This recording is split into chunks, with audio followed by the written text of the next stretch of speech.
Hello दोस्तों, नमस्कार। आज के सेशन में आपका स्वागत है। और आज जो हम पढ़ने वाले हैं वो है लाइफ प्रोसेसेस इन लिविंग ऑर्गेनिजम्स पार्ट 2। ये चैप्टर का आज थर्ड क्लास है।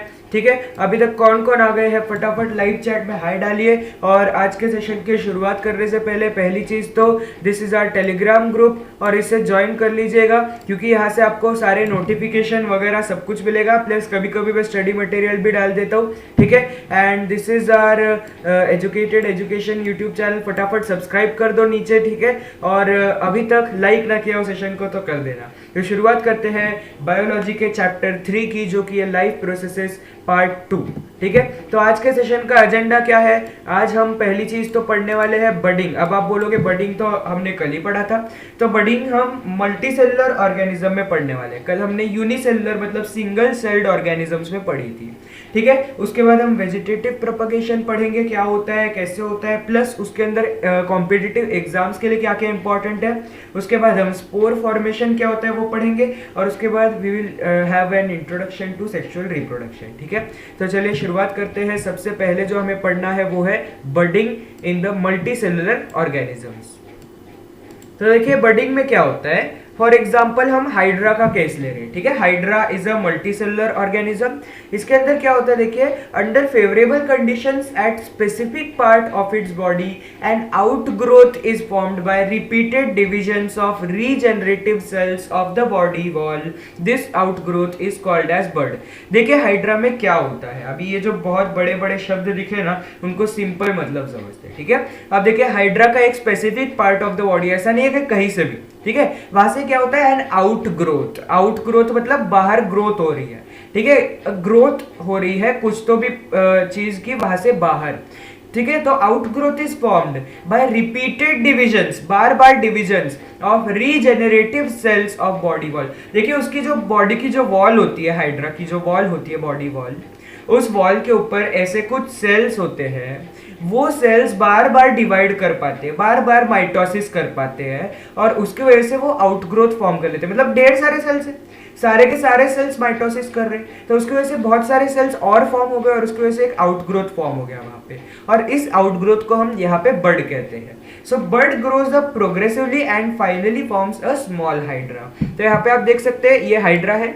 इस हाइड्रा पे ऐसे थोड़ा सा एक छोटा सा आउटग्रोथ आया है, उस आउटग्रोथ को हम बड कहते हैं। और वो बड धीरे धीरे ग्रो होता है और उससे एक छोटा हाइड्रा बनाता है। ठीक है, छोटे हाइड्रा को हम नेसेंट हाइड्रा भी कहते हैं। तो देखिए dermal layers and digestive cavity of the budding hydra are in continuity with those of parent hydra.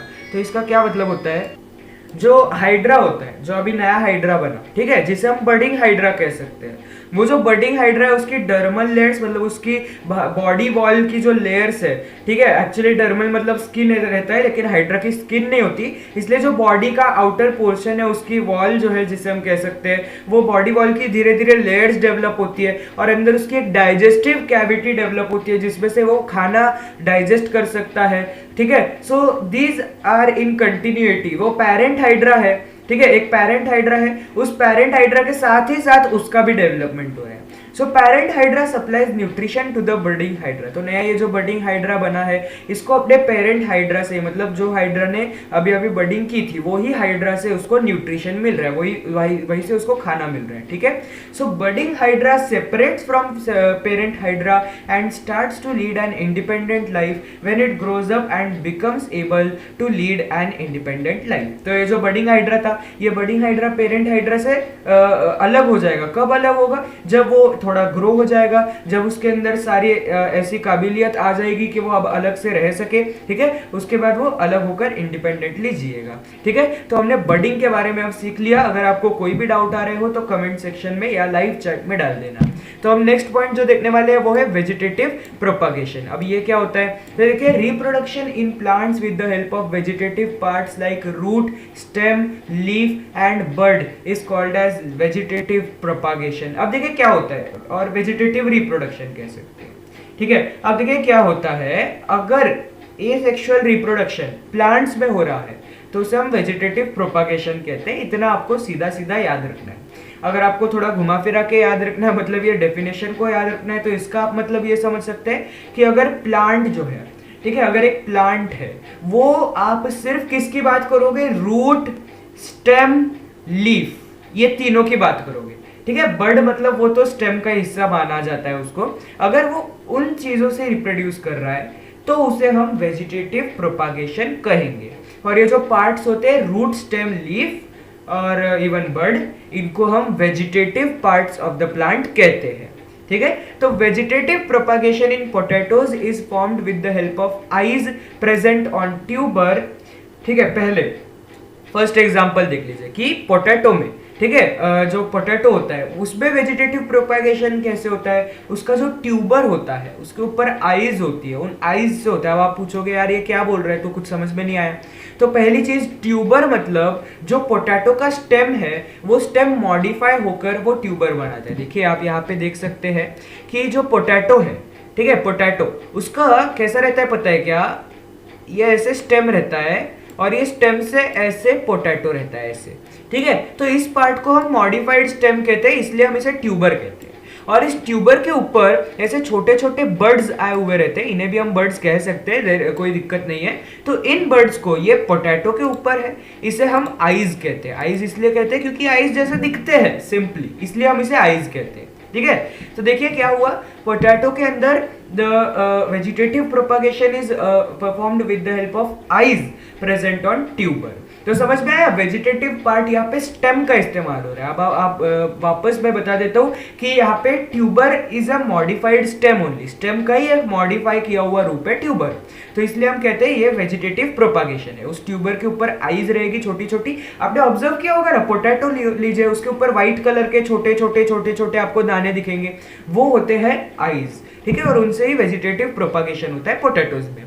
Whereas in Bryophyllum it is performed with the help of buds present on leaf margin। तो देखिए Bryophyllum का अगर हम example लेते हैं तो ये Bryophyllum की लीफ है और इस लीफ के मार्जिन पर ऐसे साइड्स पर ऐसे छोटे छोटे बर्ड्स आ जाते हैं। ठीक है, ऐसे छोटे छोटे बर्ड्स आ जाते हैं। फिर वो क्या करता है, अपनी लीफ, उससे जो लीफ है वो लीफ अलग होके नीचे गिर जाती है ग्राउंड पे, और वो ग्राउंड पे अपनी रूट्स ग्रो कर लेता है बर्ड में से, और ऊपर उसका शूट सिस्टम, मतलब जो स्टेम, लीफ वगैरह जो भी होती है, वो शूट सिस्टम ऊपर ग्रो होता है ग्राउंड के। ठीक है, ऐसे उसका ग्रोथ होता है इन द ब्रायोफाइलम। समझ में आई बात। So bryophyllum, in bryophyllum it is performed with the help of birds present on leaf margin. Leaf margin पे जो बर्ड्स है उन बर्ड्स की मदद से वो रिप्रोड्यूस करेगा। In case of plants like sugar cane and grasses, vegetative propagation occurs with the help of birds present on nodes. तो देखिए शुगर केन में, अच्छा नोड्स याद है ना सब लोगों को, हमने पढ़ा था पिछले साल। देखिए ये हमारा एक बाम्बू का मैंने एग्जांपल दिया है यहाँ पे, शुगर केन में भी ऐसा ही होता है। एक्चुअली बाम्बू को एक ग्रास माना जाता है। ठीक है, तो इसमें क्या होता है, ये जो हमें ऐसे ऐसे वाले स्ट्रक्चर दिख रहे हैं, ठीक है, मतलब वो जो स्टेम है वो कुछ पार्ट्स में डिवाइडेड है। ठीक है, वो जो डिविजन्स बीच बीच में दिखते हैं हमें, उन डिविजन्स को हम कहते हैं नोड, और उन डिविजन्स के बीच में का जो स्टेम का पार्ट होता है उसे हम कहते हैं इंटरनोड। मतलब ये नोड है, ये नोड है, इसका मतलब ये इंटरनोड है, ये भी इंटरनोड है, ये भी इंटरनोड है। इसके बाद शायद और एक नोड होगा यहाँ पे, शायद और एक नोड होगा यहाँ पे, उसके बाद और एक इंटरनोड होगा। ठीक है, ऐसे होता है बाम्बू, शुगरकेन जैसे प्लांट्स में। तो यहाँ पे क्या होता है, यहाँ पे बड ग्रो हो जाती है। ये जो नोड होता है, ठीक है, ये जो नोड है, इस नोड से एक बड आ जाएगी। ठीक है, यहाँ से नोड से एक बर्ड आ जाएगी और वो बर्ड ग्रो हो के वहां से एक ब्रांच बन जाएगी। ठीक है, सो आई होप आप लोगों को समझ में आ रहा होगा what I am trying to explain. Now plants like carrot and radish perform vegetative propagation with the help of roots. जैसे आपको पता है गाजर होती है, मूली होती है, ये सब रूट्स के थ्रू करेंगे। देखिए यहाँ पे आप देख ही सकते हैं। ठीक है, ये अपन ने कोई और एग्जांपल लिया लेकिन उसके जैसा ही है। ये जो हमारे कैरेट है, ये जो रेडिश है, ये अपनी रूट्स को ग्रो करते हैं। ठीक है, मतलब ये ओल्ड स्टेम है। ठीक है, ये ओल्ड स्टेम है, यहाँ पे बर्ड बन गया रूट ट्यूबर पे। ये ट्यूबर टाइप का होता है ना, रूट मॉडिफाई होकर ट्यूबर बन जाती है, क्योंकि हम रूट को खा रहे हैं, वो ट्यूबर है एक। ठीक है, और ये जो ट्यूबर है, इस ट्यूबर से एक नया शूट निकलेगा, मतलब एक नया बर्ड निकलेगा, और उस बर्ड में से शूट। अच्छा, शूट और रूट पता है ना सबको। शूट मतलब जो जमीन के ऊपर ग्रो होगा, जो भी पार्ट ऑफ द प्लांट जो जमीन के ऊपर होगा उसे हम कहते हैं शूट, और जो नीचे ग्रो होगा उसे हम कहते हैं रूट। तो देखिए इस रूट में से ही ऐसे बर्ड फॉर्म हो जाता है और उस बर्ड में से शूट निकल जाती है। ठीक है, और फिर उस शूट का प्लांट बनता जाता है, ठीक है। So this is called as the vegetative propagation. कहाँ पे? कैरेट में होता है, रेडिश में होता है, बाकी भी कुछ वेजिटेबल्स होती है, ठीक है। तो अब देखिए वेजिटेटिव प्रोपागेशन दो टाइप्स का होता है, आपकी टेक्स्ट बुक में ये नहीं दिया हुआ है, ठीक है, लेकिन कॉम्पिटिटिव एग्जाम में तो पूछा जाता है, तो इसीलिए स्क्रीनशॉट लो और थोड़ा सा नोट करके लो। फटाफट अपनी एक पेन, नोटबुक, पेंसिल जो भी है आपके पास लेके आओ और इतना नोट करके लो जितना मैं बता रहा हूँ कि मेरे पास नोट्स रेडी है सारे, इसलिए मैं आपको भी दे रहा हूँ, फटाफट नोट करके ले लो, ठीक है जी, फटाफट। तो हम नेचुरल वेजिटेटिव प्रोपागेशन और आर्टिफिशियल वेजिटेटिव प्रोपागेशन ऐसे दो टाइप्स कर सकते हैं वेजिटेटिव प्रोपागेशन के लिए। अब इतना बड़ा बोलने की जगह मैं वीपी बोल देता हूँ, ठीक है। तो एक होगा नेचुरल वीपी, एक होगा आर्टिफिशियल वीपी। अब देखिए नेचुरल वीपी का मतलब जो नेचर में हो रहा है अपने आप, आर्टिफिशियल वीपी मतलब जो इंसान करा रहे हैं जानबूझ के। ऐसा क्यों होता है वो भी मैं बताऊंगा, पहले समझ लो क्या होता है ये। तो नेचुरल वीपी में क्या होता है? नेचुरल वीपी में तीन तरीकों से हम नेचुरल वीपी करा सकते हैं। एक है बाय रूट, एक है बाय स्टेम, एक है बाय लीव्स। मतलब वही जो अभी अभी हमने पिछले स्लाइड में देखा था, वही चीज है यहाँ पे कि एक रूट है, ठीक है, मतलब रूट से ग्रो हो रहा है चीज। उसके बाद एक स्टेम है, उस स्टेम को हम ट्यूबर भी बना सकते हैं, हम बल्ब भी, हाँ इवन बल्ब के फॉर्म में भी स्टेम मॉडिफाई हो जाती है। जैसे फॉर एग्जांपल इन अनियन, कांदे के अंदर जिसे हम बोलते हैं, उसके अंदर वो जो स्टेम है वो बल्ब के फॉर्म में आ जाती है। बल्ब इसलिए कहते हैं, बल्ब के शेप का है ना, इसलिए बल्ब कहते हैं, ऐसा याद रखो, ठीक है। तो ये सब मॉडिफाइड स्टेम के टाइप्स है, इसमें से नेचुरल वीपी हो सकता है। और लीव्स में अगर हम बात करें तो लीव्स के अंदर ब्रायोफाइलम का एग्जांपल बेस्ट है, ठीक है, उस लीफ के अंदर से ये होता है। ओके, तो यहाँ पे क्या होता है, लीफ के अंदर एक नोच होती है। नोच का मतलब आपको याद है ना, पिछले चैप्टर में हमने पढ़ा था, जैसे वो सेल डिवीजन के वक्त सेल अपने अंदर एक नोच बनाता है। नोच का मतलब होता है वो अपने अंदर ऐसा गड्ढे जैसा बना लेता है। तो वैसे ही लीफ भी ऐसे, उसके लीफ मार्जिन पर ऐसे गड्ढे होते हैं और उन गड्ढों के बीच में यहाँ पे बड्स होती है, ठीक है, समझ में आगे बात। तो अब आगे बढ़ते हैं। नेक्स्ट जो हमें पढ़ना है, मतलब ये तीनों आप करके ले लो फटाफट, एक फ्लो चार्ट मेमोरी में आप कुछ बना के ले लो, ठीक है। और उसके बाद होता है आर्टिफिशियल वीपी। अब ये आर्टिफिशियल वीपी मतलब जो इंसान कराते हैं, इसके अंदर तीन, इसमें भी तीन तरीके होते हैं। एक होता है कटिंग, एक होता है लेयरिंग, एक होता है ग्राफ्टिंग, ठीक है। तो कटिंग तो नाम से पता चलता है कि कोई भी प्लांट है उसका एक स्टेम का पार्ट उन्होंने सीधे काट दिया। स्टेम हो सकती है, रूट हो सकती है, ठीक है। तो यहाँ पे आप एग्जाम्पल देख ही सकते हैं कि उन्होंने बेसिकली सिर्फ एक स्टेम को काट दिया और उसको उन्होंने यहाँ पे लगा दिया, बशर्ते उस स्टेम में एक बड है, ठीक है। अगर स्टेम में बड नहीं होगी तो इसका मतलब यह है कि वो स्टेम से नया प्लांट नहीं उग सकता। हमेशा एक नोड रहेगा ना, आपको पता है स्टेम है, ठीक है, स्टेम है और उस स्टेम में ऐसे नोड होगा एक, तो उस स्टेम के अंदर जब तक नोड नहीं होगा ना तब तक उससे नया प्लांट नहीं ग्रो हो सकता, ठीक है। तो अगर आपको स्टेम को काट के लगाना है तो उसके अंदर कम से कम एक नोड होना चाहिए, उस नोड से बड निकलेगा और उस बड से नया प्लांट ग्रो होगा, ना कि उस स्टेम से, ठीक है। तो इसलिए क्या करना पड़ेगा आपको, कटिंग के समय एक नोड होना चाहिए। अगर आप रूट की बात करो तो रूट में भी नोड्स होते हैं, पता है क्या, इवन रूट्स हैव नोड, ठीक है। यहाँ पे भी आप देख सकते हैं इन दिस पार्ट, ठीक है, इस पार्ट को हमने कट करके यहाँ लगा दिया, तो जो नोड वाला पार्ट था उस नोड वाले पार्ट से ऐसे रूट्स भी ग्रो हो गए, नीचे ऊपर शूट सिस्टम भी ग्रो हो रहा है, ठीक है। तो ऐसा होता है हमारा आर्टिफिशियल वीपी का फर्स्ट टाइप, जो कि है कटिंग। वेरी इजी एग्जांपल लेने तो ग्रेप्स में होता है, बनाना में होता है, क्रिसैंथेमम प्लांट में होता है और शुगर केन तो बहुत ही सीधा सीधा एग्जांपल है। उसके बाद नेक्स्ट लेते हैं जो कि है लेयरिंग। लेयरिंग में क्या होता है, देखिए लेयरिंग के अंदर यहाँ पे आप देख सकते हैं कि वो जो प्लांट है, ठीक है, उस प्लांट का एक स्टेम होगा, वो स्टेम बहुत हार्ड नहीं होगा, थोड़ा सा सॉफ्ट वाला स्टेम होगा। तो वो करते हैं कि उस स्टेम को ऐसे झुका देते हैं ऐसे नीचे और उसको जमीन के अंदर गाड़ देते हैं। कौन सा पार्ट जमीन के अंदर गाड़ेंगे, जिस पार्ट के अंदर नोड होगा। Again node is very very important. तो ऐसा वो करेंगे, देखिए आप यहाँ पे देख सकते हैं फिगर के अंदर कि उन्होंने स्टेम का एक पार्ट है उसको ऐसे झुका दिया है नीचे और जमीन में गाड़ दिया है। तो ये जो स्टेम का ये पार्ट है, इस स्टेम के ऊपर जहां जहां नोड्स है उस नोड से नीचे रूट्स और ऊपर शूट सिस्टम ग्रो होना चालू हो जाता है। इसे हम कहते हैं लेयरिंग, ठीक है। इसे क्या कहते हैं बोलो, लेयरिंग। एक और बार बोलो, लेयरिंग। लेयरिंग में क्या होता है, स्टेम है, स्टेम को नीचे झुका देते हैं, ग्राउंड के अंदर दबा देते हैं, और जहां पे उसके नोड्स रहते हैं वो नोड्स में से रूट और शूट सिस्टम ग्रो हो जाते हैं। ठीक है, एग्जांपल ले लो, लेमन में होता है ऐसा, हिबिस्कस में होता है, गुआवा में होता है, स्ट्रॉबेरी में होता है, रास्पबेरी में होता है। ठीक है जी, आगे बढ़ते हैं नेक्स्ट टाइप पे जो कि है ग्राफ्टिंग। अब ये ग्राफ्टिंग क्या होता है, तो ये एक बहुत ही अच्छा सा आर्टिफिशियल वेजिटेटिव प्रोपगेशन का एक मेथड है। इसके अंदर क्या होता है, देखिए इसके अंदर दो प्लांट्स को एक साथ किया जा सकता है। मतलब क्या है, देखिए कभी कभी क्या होता है, देखिए आर्टिफिशियल वीपी मतलब इंसान वीपी क्यों कराते हैं, इंसान वीपी इसीलिए कराते हैं कि उनको एक बेस्ट क्वालिटी का प्लांट बनाकर मिल जाए।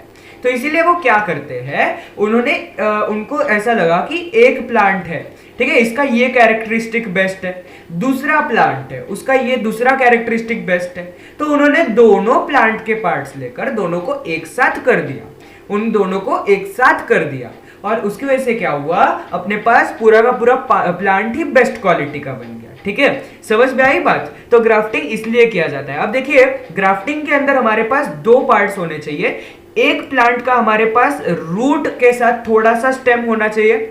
ठीक है, एक प्लांट का हमारे पास रूट, पूरा रूट सिस्टम प्लस थोड़ा सा स्टेम होना चाहिए, जिसे हम कहते हैं स्टॉक, और दूसरे प्लांट का हमारे पास स्टेम होना चाहिए और उस स्टेम के अंदर नोड होना चाहिए जिससे बड निकलेगी।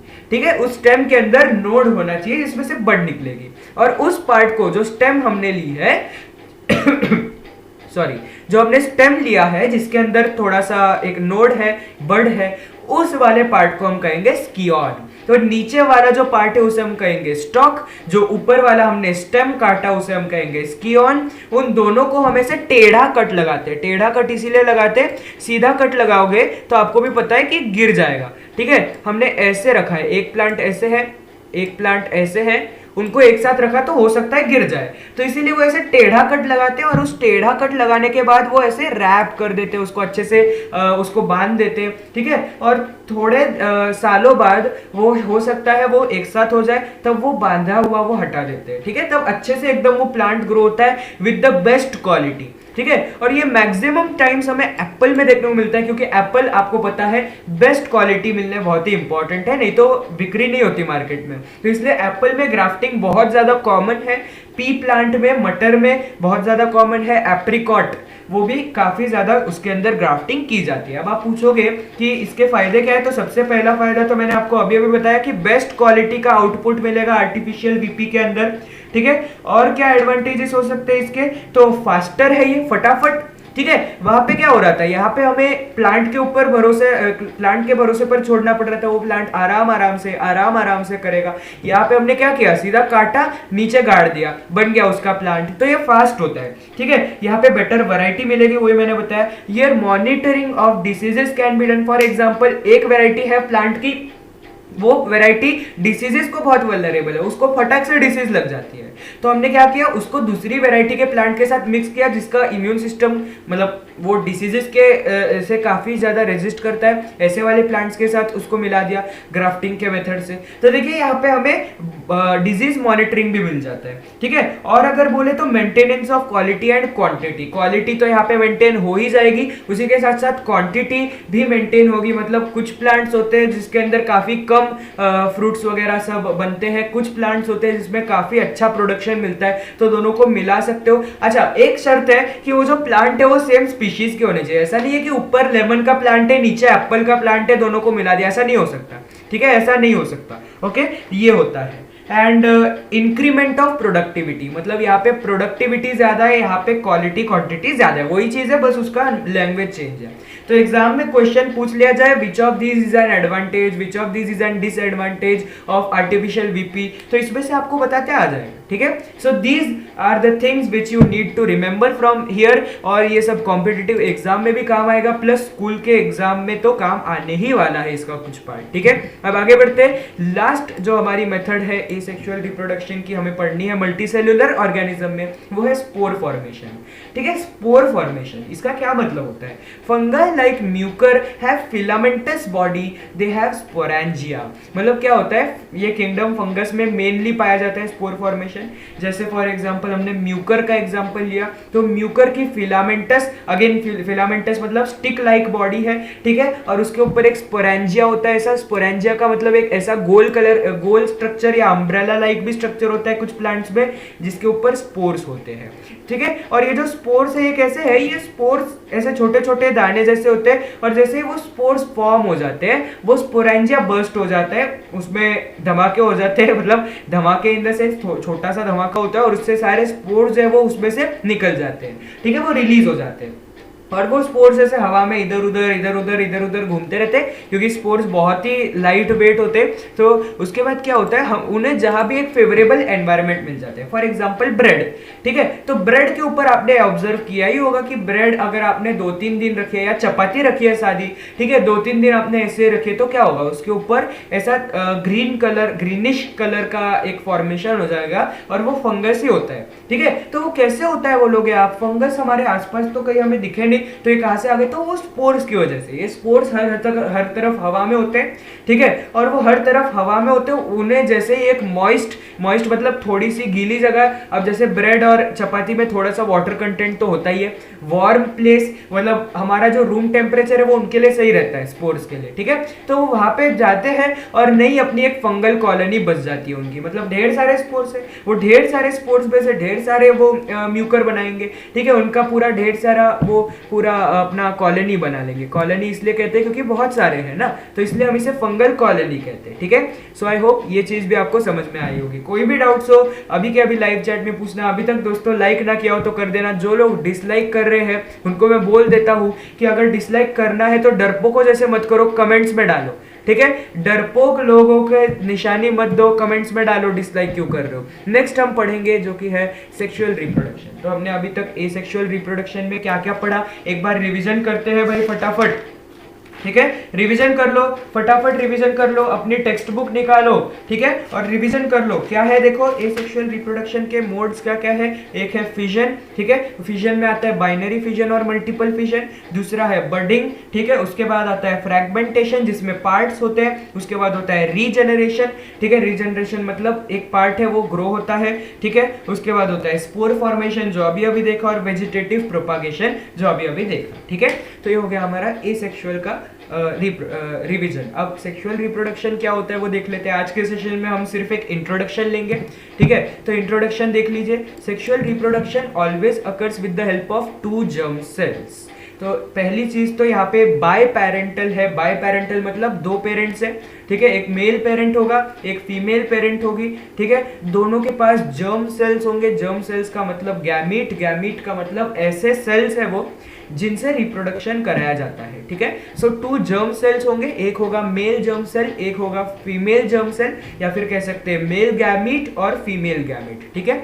सो 2 main process occur in sexual reproduction. यहाँ पे 2 मेन प्रोसेस होते हैं, ठीक है, 2 मेन प्रोसेस होते हैं। पहला प्रोसेस होता है गैमीट फॉर्मेशन, ठीक है, सबसे पहले होगा गैमीट फॉर्मेशन, क्योंकि जब तक गैमीट ही नहीं बनेंगे तब तक तुम सेक्सुअल रिप्रोडक्शन ही नहीं करा सकते। तो देखिए gametes are formed by meiosis. यहाँ पे मियोसिस कराते हैं और उससे गैमीट्स फॉर्म होते हैं। In meiosis chromosome number is reduced to half, hence haploid gametes are formed. यहाँ पे क्या होता है देखिए सुनिए, यहाँ पे क्या होता है, हमारे पास एक सादा सा एक ह्यूमन सेक्स सेल इसे कह सकते हैं हम, ठीक है, जिसे हम स्पर्मेटोसाइट या oocyte कहते हैं, ठीक है। ये डिटेल में समझाऊंगा मैं कॉम्पिटिटिव एग्जाम्स के लिए भी नेक्स्ट सेशन में, ठीक है। तो देखिए यहाँ पे क्या होगा, यहाँ पे ये जो सादा एक सेल है एकदम प्लेन जो 2n वाला है, ठीक है, आपको पता है सारे जो हमारे बॉडी सेल्स होते हैं वो 2n फॉर्म में होते हैं, डिप्लॉयड होते हैं, ठीक है। वो जो 2n वाला सेल है वो मियोसिस करके 1, 2, 3 और 4 n के सेल्स बनाएगा, करेक्ट। ये आपको पता है, मियोसिस 1 मियोसिस 2 करेगा, उसके बाद उसके पास 4 n के सेल बनेंगे, जिसे हम हैप्लॉइड गैमेट कहते हैं या हैप्लॉइड सेल कहते हैं। अब ऐसा ये क्यों करता है, उसके पीछे एक कारण है, ठीक है, उसके पीछे सिंपल कारण है, एकदम सिंपल, ठीक है। वो ये है कि सेक्सुअल रिप्रोडक्शन में एक मेल गैमेट भी आएगा, एक फीमेल गैमेट आएगा, दोनों का फ्यूजन होने वाला है, दोनों मिलने वाले हैं। तो अगर 2n और 2n होगा तो जो नया गैमेट जो नया वो फ्यूजन करेंगे एक साथ, तब जो नया सेल फॉर्म होगा वो 4n हो जाएगा, मतलब उसके अंदर क्रोमोसोम्स जो है वो डबल हो गए। तो अब ऐसा करेंगे, देखिए हमने एक नया ऑर्गेनिज्म बनाया जिसमें क्रोमोसोम कंटेंट 4n है, फिर वो एक और ऑर्गेनिज्म 4n वाला उसके साथ रिप्रोड्यूस करेगा, तो 4n प्लस 4n 8n हो जाएगा। उस 8n का नेक्स्ट टाइम रिप्रोडक्शन करके 16n हो जाएगा। तो ये तो क्रोमोसोम के नंबर बढ़ते ही जा रहे हैं, ये नहीं चलता है, ठीक है। This is not actually sensible. तो इसीलिए हमें क्या करना पड़ता है, मियोसिस करना पड़ता है। मियोसिस को हम रिडक्शनल डिवीजन कहते हैं, क्योंकि इसमें रिडक्शन होता है, रिड्यूस होता है, राइट। 2n से n होता है, ठीक है, इसलिए हम इसे मियोसिस यहाँ पे कराते हैं। अब देखिए यहाँ पे एक चीज ये है कि एसेक्सुअल रिप्रोडक्शन में हमें सिर्फ और सिर्फ माइटोसिस देखने को मिलता है, ठीक है। सेल है, वो सेल रिप्रोड्यूस करके नए सेल बना रहे हैं अपने जैसे अपने जैसे अपने जैसे, ठीक है, माइटोसिस हुआ। लेकिन सेक्सुअल रिप्रोडक्शन में मियोसिस भी होगा, माइटोसिस भी होगा, दोनों चीजें होंगी, ठीक है। उसके बाद देखिए क्या होता है, माइटोसिस कैसे होगा वो भी मैं अभी बता रहा हूँ। Next step is fertilization. Fertilization में क्या होता है, a diploid gamete is formed in this process by union of haploid male and female gametes. तो यहाँ पे n था मेल गैमेट, यहाँ पे n था फीमेल गैमेट, दोनों का फ्यूजन हुआ, दोनों का यूनियन हुआ, दोनों मिले तो बना 2n, जिसे हम कहते हैं डिप्लॉयड। और इसको जो अभी अभी फॉर्म हुआ उसे हम क्या कहते हैं, जाइगोट कहते हैं। क्या बोलते हैं, जाइगोट, ठीक है। तो यहाँ पे आप देख सकते हैं, अगर हम ह्यूमंस की बात करें तो ह्यूमंस में एक एग होता है, एक स्पर्म होता है, ठीक है। Egg is the female gamete, sperm is the male gamete, और दोनों का मिलाकर बनता है जाइगोट, ठीक है। और इस जाइगोट के अंदर दोनों रहते हैं, ठीक है। तो 2n बन जाता है यहाँ पे। The zygote divides by mitosis and embryo is formed. यहाँ पे जाइगोट क्या करेगा, जाइगोट अपने अंदर माइटोसिस करेगा। ये लो अब माइटोसिस आ गया। अब ऐसा क्यों करेगा, क्योंकि एक सिंगल जाइगोट क्या है, एक सिंगल सेल है, ठीक है। एक सिंगल सेल से आप मल्टी सेलुलर ऑर्गेनिज्म कैसे बनाओगे, नहीं बना सकते। तो इसलिए पहले उस सिंगल सेल का बार बार माइटोसिस कर करके, अब यहाँ पे मियोसिस नहीं कर सकते क्योंकि हमें उसी के जैसे सेल बनाने हैं।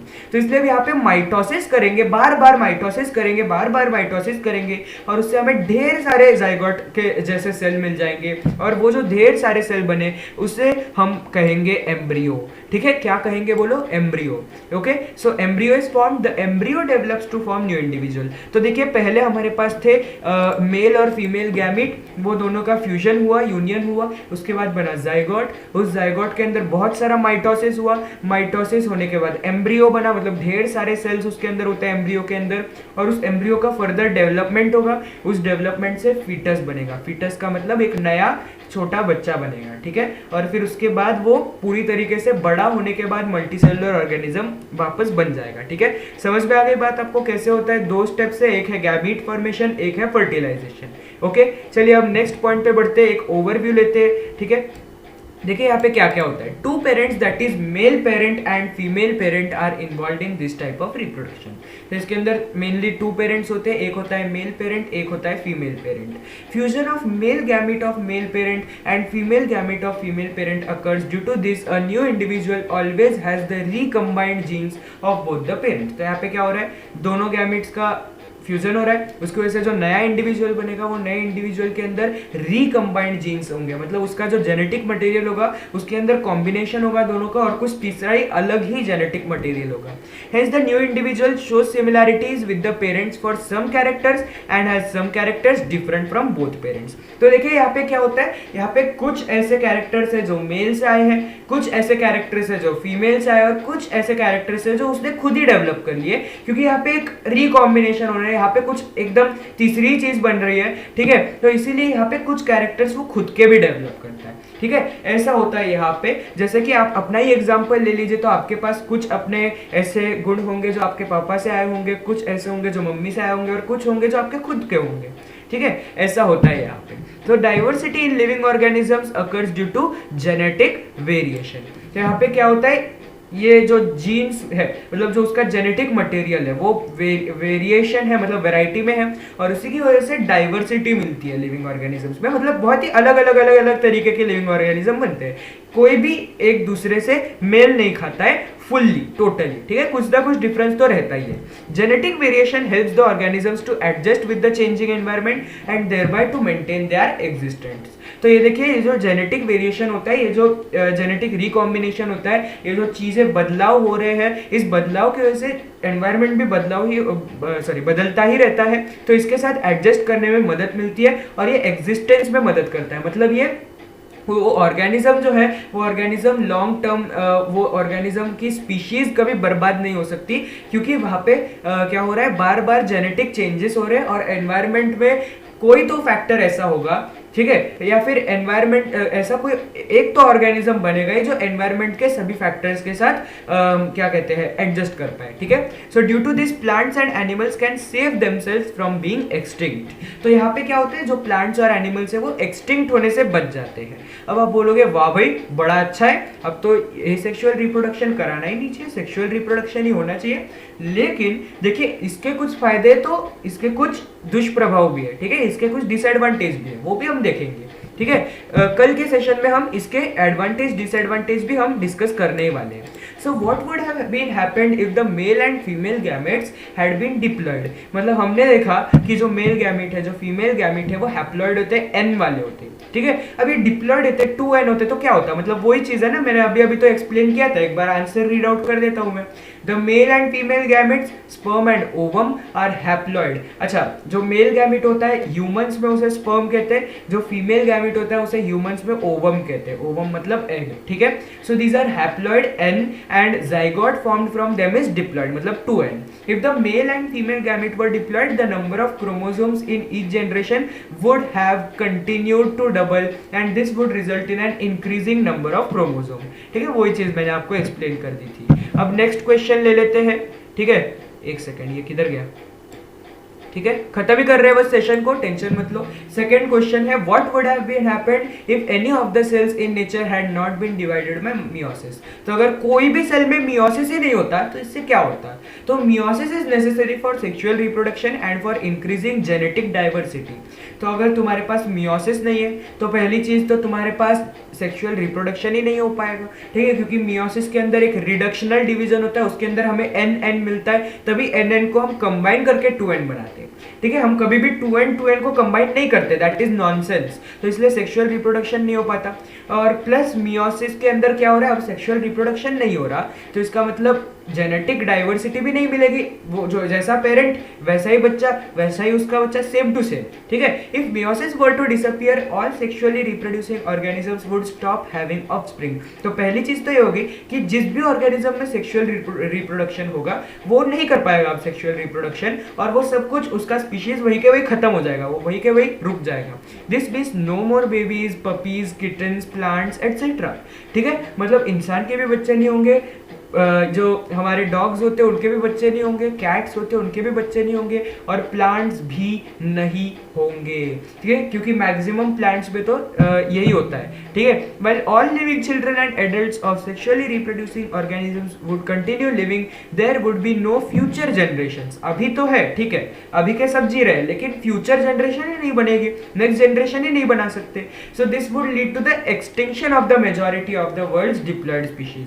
तो जो भी स्पीशीज है दुनिया में जो डिप्लॉयड है, डिप्लॉयड मतलब जो 2n वाली स्पीशीज है जो मियोसिस करती है, वो सारी स्पीशीज एक्सटिंक्ट हो जाएगी, ठीक है। ये इसका आंसर है, सिंपल। तो देखिए आज के सेशन में तो दोस्तों हमें इतना ही पढ़ना था, और नेक्स्ट सेशन में ज़रूर इसे हम कंटिन्यू करेंगे। और कोई भी आपके डाउट्स हो तो कमेंट सेक्शन में ज़रूर डालिएगा, या अभी लाइव चैट में पूछ लीजिएगा, ठीक है। और अगर आपको एनटीएससी के नोट्स चाहिए, बोर्ड एग्जाम के प्रैक्टिस पेपर चाहिए, तो आप मुझे ईमेल कर सकते हैं, यहाँ पे मेरा ईमेल आईडी दिया हुआ है, ठीक है। So you can contact me over here. और मेरा एक दूसरा चैनल है द स्टडी शैक बाय संकेत मनियार, बहुत सारे इंपॉर्टेंट वीडियोस यहाँ भी डाल के रखे, तो ज़रूर उसे भी आप देख सकते हैं। So thank you so much for watching, and please like दोस्तों, अपने दोस्तों के साथ शेयर करो, and subscribe to the channel if you haven't yet, okay. क्योंकि आपको सब्सक्रिप्शन के बाद क्या मिलेगा, एक के बाद एक जो भी वीडियोज़ आएंगे सबका नोटिफिकेशन आपको मिलेगा, और आप लोगों का फ़ायदा होगा। And this is my Instagram ID। Thank you so much once again for watching,